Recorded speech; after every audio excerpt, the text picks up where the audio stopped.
example, that we can subtly reestablish trust within the institutions by small modifications, by tweaking expertise rather than really thwacking it, is not possible unless you and I and some other people are somehow successful in saying the expertise during this period of time from 1980 to 2008 got so polluted across all institutions that were playing these Ponzi scheme games to keep the plate spinning.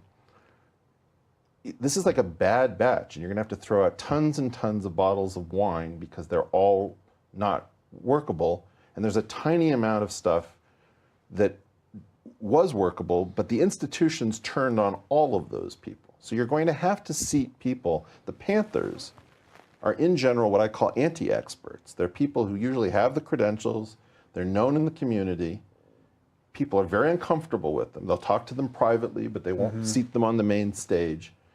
And some of these people are very tough to deal with. And I got Nassim Taleb in front of Congress, and Nassim is a very tough person for most people to deal with.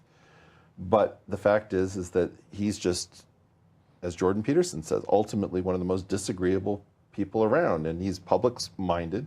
He wants to protect the system against crazy risk-taking by bank heads who get the profits and then socialize the losses and the risk.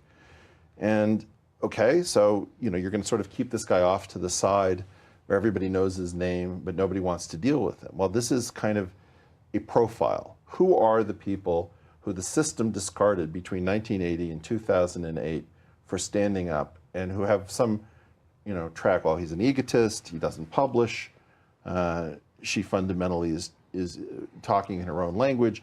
Those tells are the people that need to be introduced back into the system if we're going to get the Panther effect. So just to be clear, though, so in terms of Trump, it seems to me that he is one of those guys. Whether you like him or not, he was one of those guys that was on the outside saying something that was kind of real. Well, there are lots of people. He said a lot but he just went in with a sledgehammer. So he may have some intuition. So to take a very simple one. I'm not saying he's a great intellect, but as Jordan has said right here, the guy's obviously a lot smarter than most people are giving him credit for. I'm not claiming that look,